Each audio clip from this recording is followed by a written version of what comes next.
শবে বরাত এইটা কোরআন হাদিসের কোথাও কি নাই। এখন প্রশ্ন থাকবে, হুজুর তাহলে শবে বরাত যেহেতু কোরআন হাদিসের কোথাও নাই, তাহলে এই রাতে আমরা ইবাদতটা কেন করি, আমলটা কেন করি? কি শুরু করলেন আপনারা? শবে বরাত বলেন নাই, আবার আমল করতে আসছি, কারণটা কোথায়? দেখেন, কোরআন ও হাদিসের ভিতরে কোথাও কিন্তু নামাজের কথা নাই, আছে নাকি? কোরআন হাদিসে নামাজের কথা আছে? নাই। কি আছে বলেন তো? সালাত, ওয়াকিমুস সালাহ ওয়া আতুজ যাকাত, নামাজ আদায় করো, যাকাত প্রদান করো, নামাজ কায়েম করো। তাহলে নামাজ কিন্তু কোথায় নাই? কোরআনে নাই।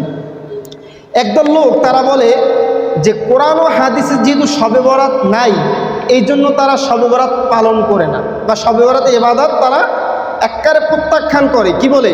যেহেতু কোরআন ও হাদিসে শবে বরাতের কথা নাই, আমরা শবে বরাত মানি না। এটা তারা গোমরাহ, ভুলের পথে আছে। আরেকদল লোক তারা শবে বরাত আছে এই জন্য অতিরঞ্জিত করে, বাড়াবাড়ি করে, এটাও কিন্তু ভুল।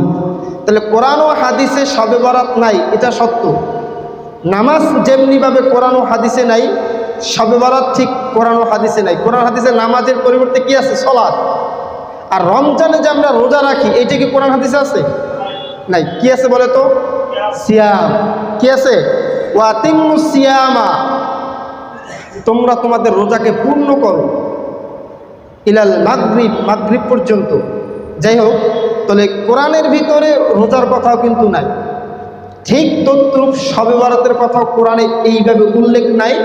আছে কি? নিসফু বিন শাবান। তাহলে কোরআনে কি আছে?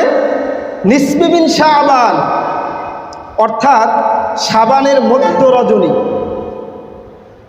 আল্লাহ নবী হাদিস শরীফে বলছেন যে এই রাতের ভিতরে আল্লাহ তাআলা যত মানুষ আছে, এই সমস্ত মানুষের জন্য আল্লাহ তাআলা একটা সুদৃষ্টি দেন।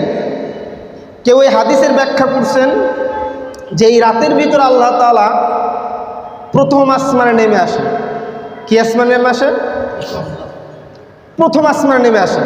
আর এই হাদিসের ব্যাখ্যা কেউ করছে যে আল্লাহ তাআলা একটা দৃষ্টি দেন, এবং দৃষ্টি দেওয়ার পরে মানুষদের সমস্ত গুনাহগুলো মাফ করতে পারে। সুবহানাল্লাহ। তবে ইল্লা আলি মুশরিকিন আও মুশাহিনিন, যে ব্যক্তি শিরিক করে আর যে ব্যক্তি হিংসা করে, এই দুই ব্যক্তিকে আল্লাহ ক্ষমা করেন না। ইল্লা আলি মুশরিকিন আও মুশাহিনিন, যে ব্যক্তি শিরিক করে আর যে ব্যক্তি হিংসা করে, এই দুই ব্যক্তি আল্লাহ তাআলা এই রাত্রে ক্ষমা করেন না। আর বাকি যারা আছে সবাইকে আল্লাহ মাফ করে দেন।